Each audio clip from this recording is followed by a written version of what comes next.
Bismillahirrahmanirrahim. Assalamualaikum and very good day to everyone. Today we will continue our lecture notes, our lecture. Now we have, for your information, last week we have done with one of the devices covered in this electronic device, which is diode. And now this slide we will learn about bipolar junction transistor. We go to the next component that we will learn, which is transistor. Okay, let's start. At the end of this topic, student must able to describe the basics.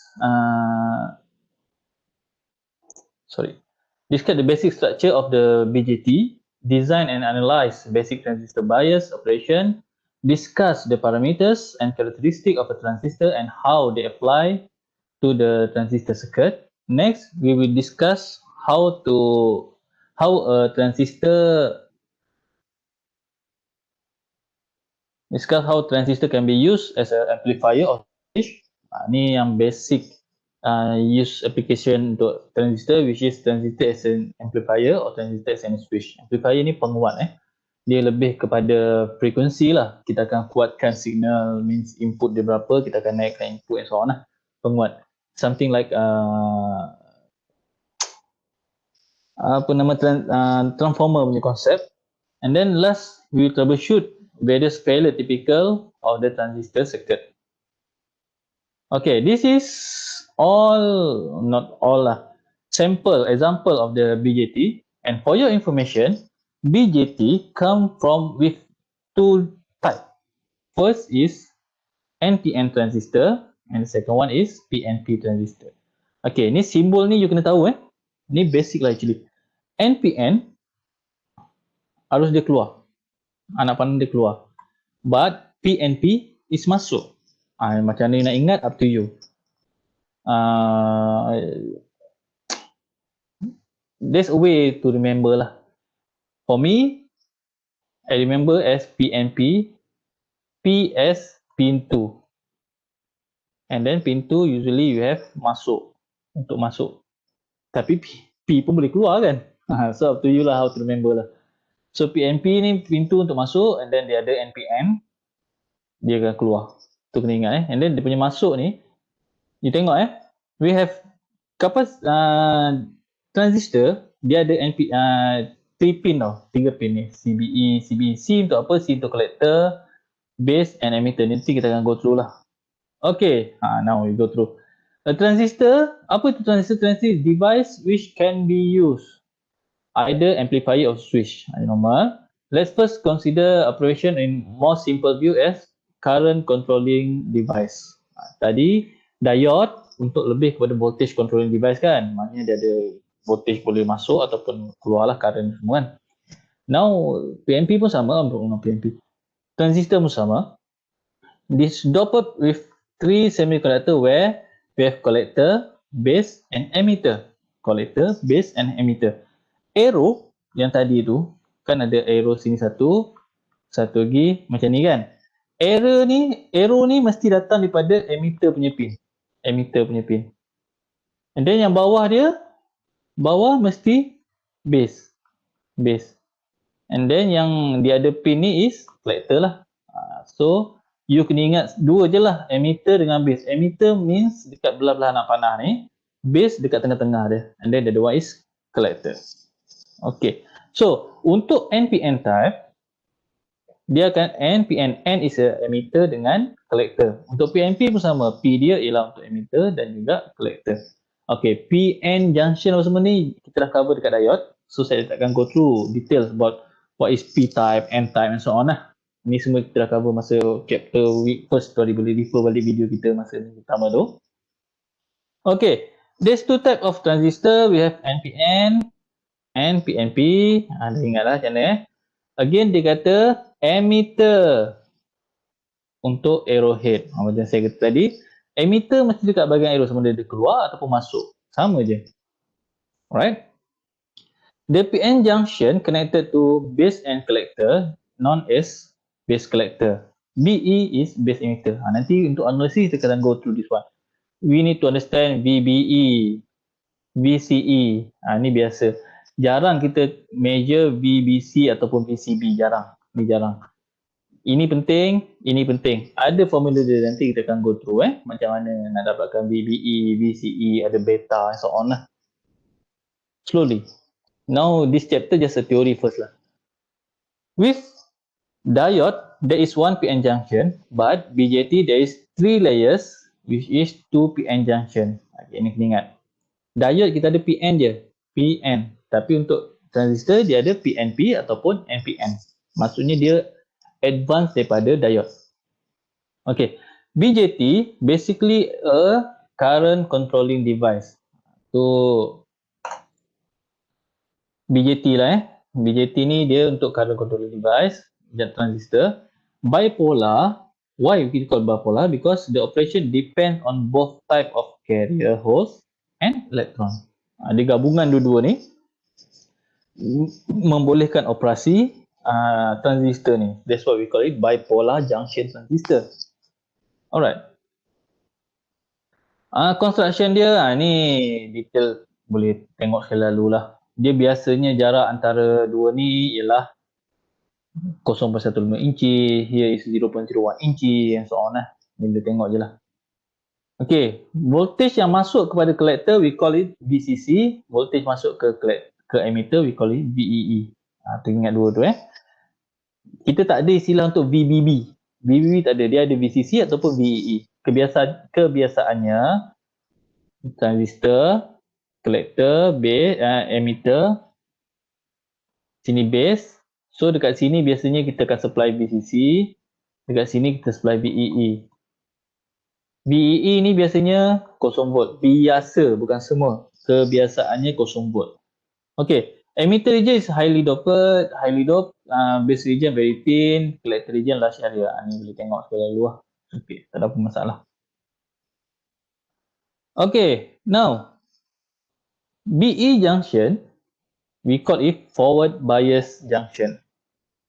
While BC junction is reverse bias. Maksudnya kat sini, antara sini, VBE ni dekat sini tau. Positif, negatif, VBE. Wait saya pause kejap sebab bateri macam dah nak habis. Okay, continue. Sampai mana tadi? VBE, okay. VBE datangnya daripada voltage antara base dengan emitter. While VBC, BC antara base dengan collector, jarang kita kira biasanya. And then we have another one, VCE, CE, negative, VCE. Ini actually typical macam engineeringnya ni lah. Bila dia kata VBC, maksudnya daripada base ke collector. Kalau VBE,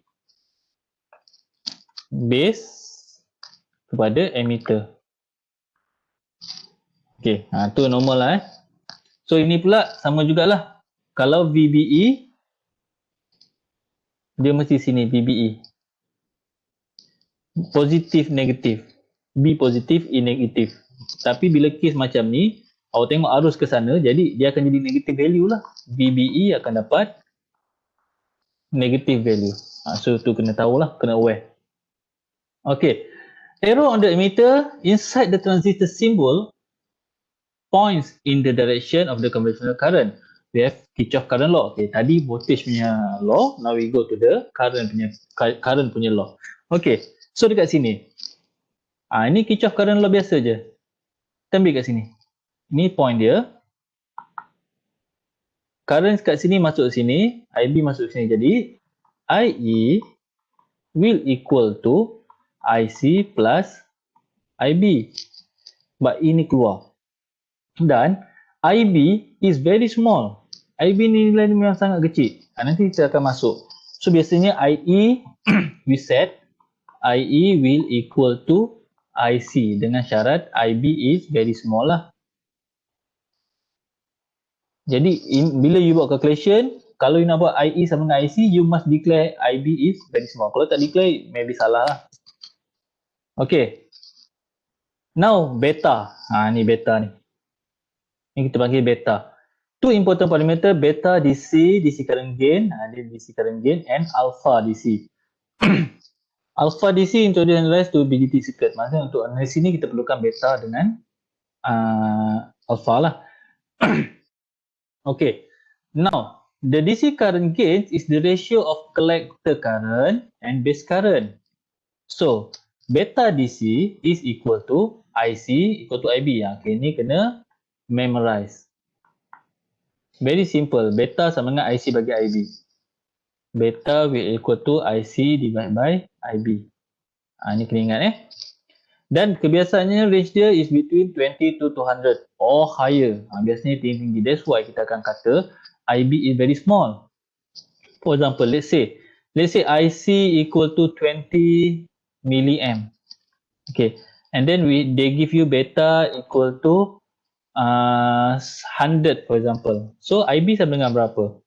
Jadi you punya IB is equal to 20 milliamp divided by 100. So you akan dapat ni dah 20.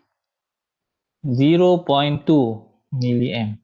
Kan lagi much small.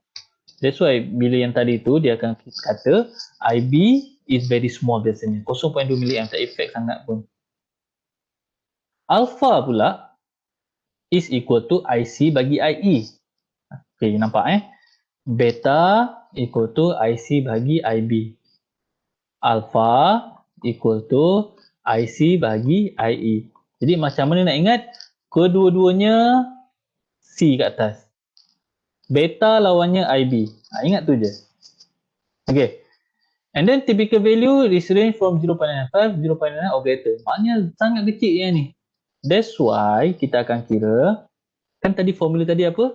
IE equal to IC plus IB. Okay. IB is very small. That's why IE almost equal to IC. Okay. That's why you tengok dekat sini range dia 0.5, 0.99. Sikit je. Let's say macam consider yang tadi tu. IC sama dengan 20 milliamp. And then they give you alpha equal to 0.97. Contoh. And then you calculate. Berapa you punya IE you dapat. Therefore, IE equal to 20 milli divided by 0.97.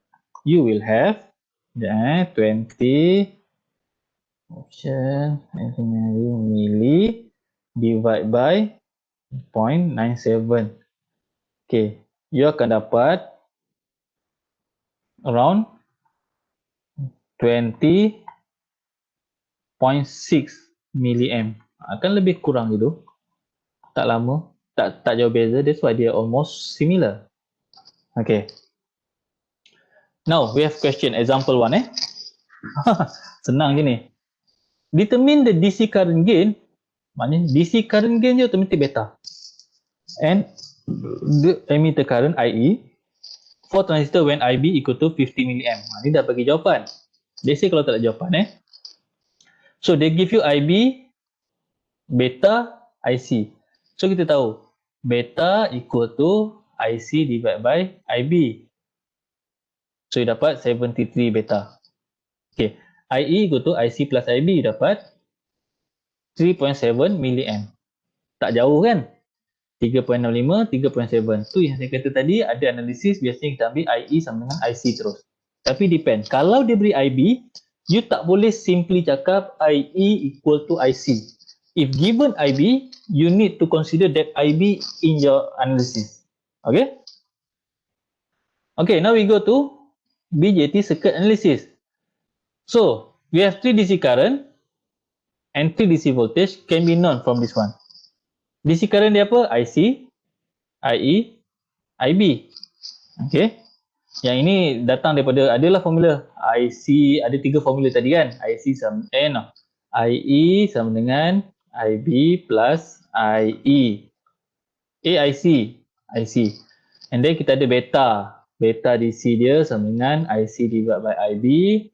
And then we have alpha equal to IC divided by IE. Okay, ni kena ingat. Tiga formula untuk DC analysis for current DC analysis. And then for voltage pula, dia ada 3 voltage. First VBE, VCE, VCB. Kena tahu tau.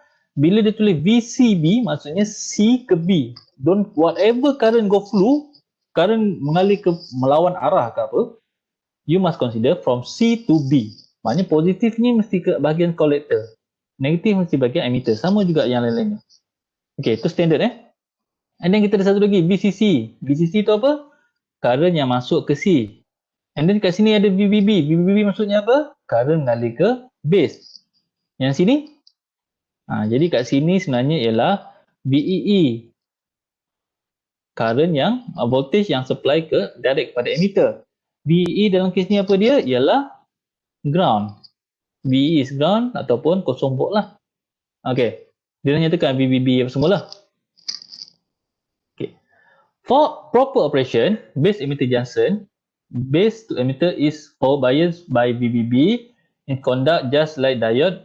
Okay, ini penting. Conduct just like a diode has a nominal voltage drop of 0.7.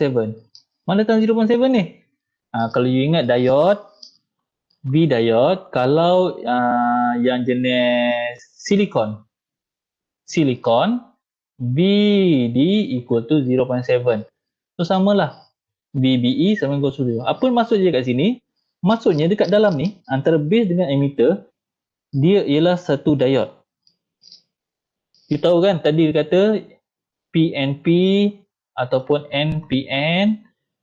Dua ni, PN atau NP ni ialah satu diode. And then dia dope dengan satu lagi. Baru jadikan BJT. Okay, dalam kes ni, base ke emitter mesti diode. 0.7 kecuali diberi. Ingat, kecuali diberi. Okay, the characteristic of the base emitter junction is same as normal diode. Base emitter junction, diode. Macam saya kata tadi lah, base ke emitter mesti diode 0.7. The collector base junction is reverse biased by VCC. Reverse biased by VCC. And block the current flow through its junction just like a diode. Dia akan block current flow. Tak apalah, ni just teori je. Nanti calculation kita akan masuk. Remember, current flow through the base emitter junction which have established the path for current flow from the collector to emitter. Current flow through the base emitter will have established path. Okay. Maknanya current yang mengalir ke sini, base ke emitter, IB ni, dia akan beri efek kepada collector to emitter current, IC. Kenapa akan efek? Tadilah, kita ada beta, IC bagi IB. Maksudnya IB punya ni akan menentukan nilai IC. IC ni pula akan efek nilai IE. Itu konsep BJT lah. Okay. Now we go to the analysis. Since the emitter is ground, Kirchhoff current law, voltage across RB is, maksudnya benda pertama dia nak buat ialah cari IB. Dan macam mana dia buat KVL kat sini? Okay, so kita buat sama-sama Negative VBB plus IB RB plus VBE berapa? Dalam kes ni kita buat VBE dululah. Equal to 0. Okay. Next, kita nak IB. IB equal to VBB minus VBE divided by RB. So you got this formula. Okay, ni cara nak analisis lah, tapi dia datang daripada satu Kirchhoff mesh analysis je. Okay. Next, the voltage of the collector with respect to the ground emitter is VCE. Okay, ni analisis kat bahagian sini pula, mesh yang kedua. Okay, so kita buat mesh analisis yang kedua. Negative VCC plus ICRC plus VCE equal to 0. So VCE dalam kes ni equal to VCC minus ICRC. Mana datang VRC ni? Inilah V equal to IR. So voltage across resistor is this one. Samalah. Alright. Since the drop, dia kata dah. Ni saya buat ICRC, tu dah jumpa solution dia. So kita dapat dua equation. Next, apa lagi kita tahu? IC equal to beta IB. Okay. So kita tahu IC equal to beta IB. Then you boleh masukkan dia. Dan kita dapatlah VCE. Senang cerita ni daripada dua mesh analysis dia boleh construct untuk dapatkan equation-equation lain. Voltage across river bias collector junction ialah VCB equal to VCE minus VBE. Mana datang ni pula? Mana datang ni?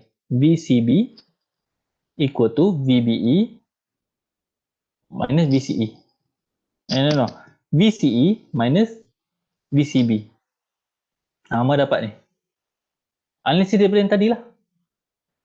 Kita ada VCE equal to wait. You buat analisis kat sini. No. VCB memang datang, ini formula yang you need to memorize. Dia tak ada istilah derive. Okay. VCE equal to VCB kat sini equal to VCE minus VBE. Tu you kena ingat. Tak ada option lain. Okay. Question determine IB, IC, VCE, VCB yang semua. Okay. Now kita buat sama-sama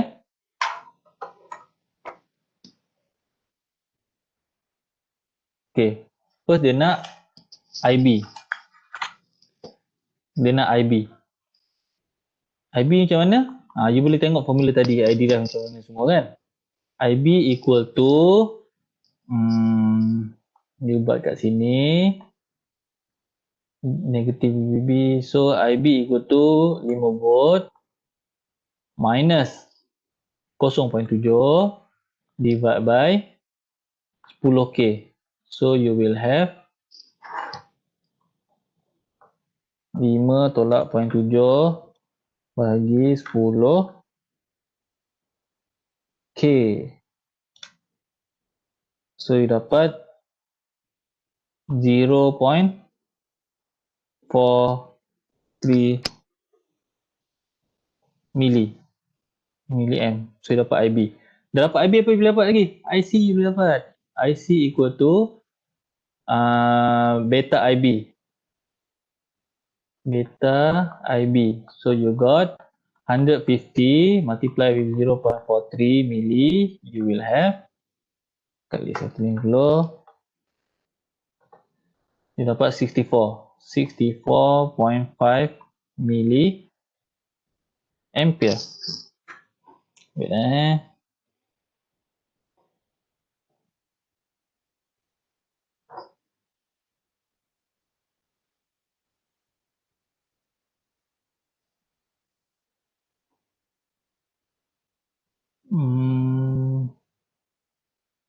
Sekejap. Saya nak buka something.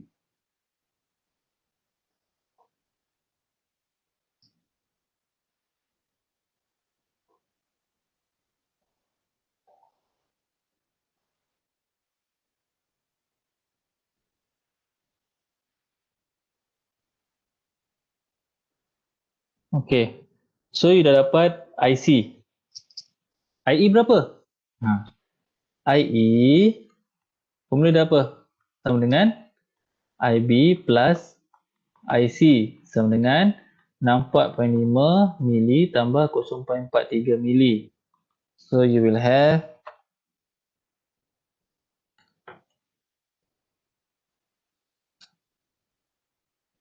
64.93 64.93 milliamp.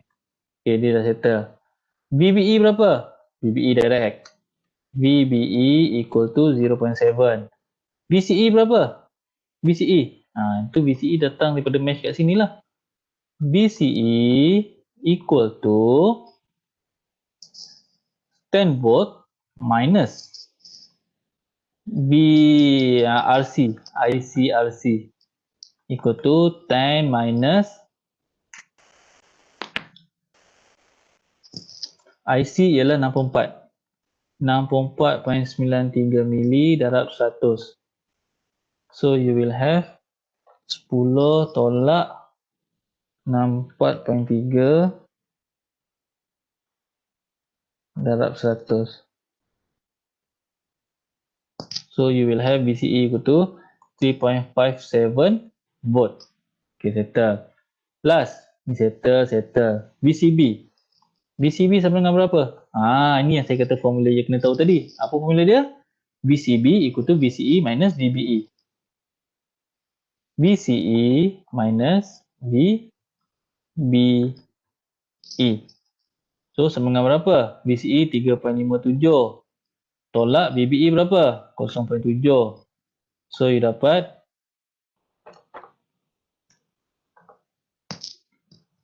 2.87 volt. Siap jawapan you. Simple kan? So important kat sini ialah beta ni penting. Then kita start dengan current. Dia datang daripada dua mesh analysis je. Okay, now next. Collector characteristic curve. Yang ini kita dah masuk kepada curve analysis dia lah. Macam diode tu kita dah belajar juga kan.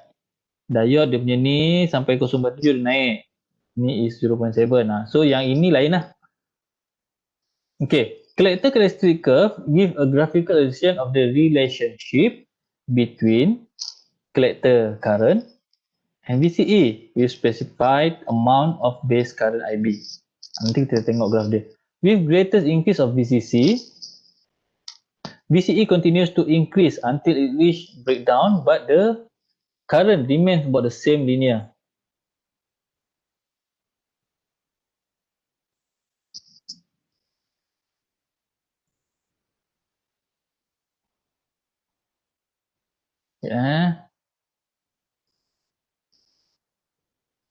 Saya tak tahu macam nak stop ni lah. Tak apa. Saya just nak make sure dia tengah record ni. Saya rasa masih record lagi ni.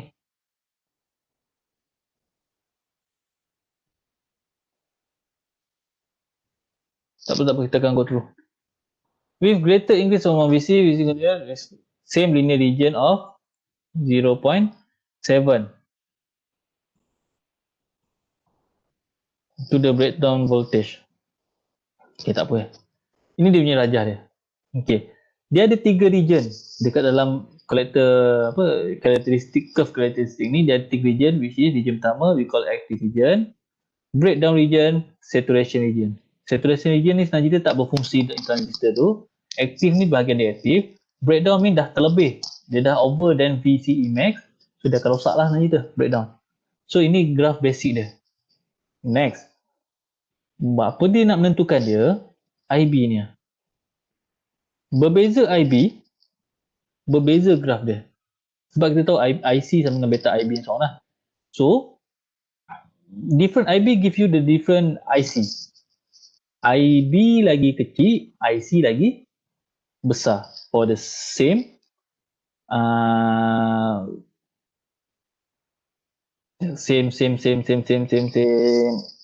beta. Ni lah. They give you IB1 less than IB2, IB3 greater and so on lah. Continue. With no IB means IB equal to 0, the transistor is on the cut-off region. Maksudnya IB kosong dia akan cut off. Just as the name implies, there is practically no current flow in the collector part of the circuit. With the transistor in the cut-off state, the full VCC can be measured across the collector emitter. Okay, ni boleh baca lagi seteori lah. Next we have here current flow in the collector part of the circuit is limit previously. Okay, ini sama formula ni. Beta equal to IC bagi IB. Ini just dia punya description lah, tak payah ni lah, you boleh baca je lah. Yang penting you memorize di formula. Dengan tadi lah ni. Tadi ni penting lah. Active region tu apa, cut off region, breakdown region, you kena tahulah. What's the maximum reach? Okay, maksudnya dah sampai VCE max ni. Dia akan pergi in saturation. Note that saturation can be determined application of Ohm's law. IC saturation equal to VCC bagi RC. The measured voltage simply shorted collector and emitter is 0 volt.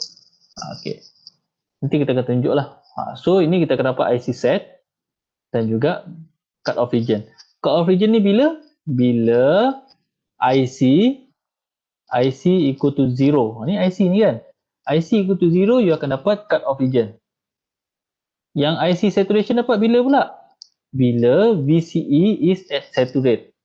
Kat sini ha. VCE dekat saturation maksudnya IC set. Ni ada lagi detail, senang nak cerita. Cut off region is BE junction when CB junction are reverse bias. Therefore, large depletion layer. Okay, boleh baca. Extremely small amount of reverse current flowing from E to C. Maknanya the emitter collector ada current flow sikit. While saturation region, further increase of IB not cause IC also increase. Maknanya IB dah naik banyak mana pun, IC takkan naik dia. VCE decrease when the IB